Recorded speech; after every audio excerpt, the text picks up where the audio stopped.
They watch for that.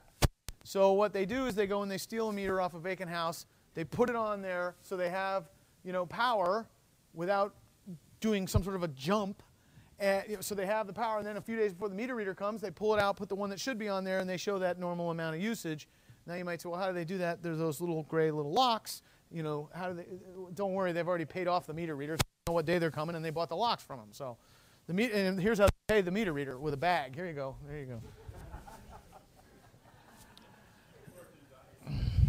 They call that barter.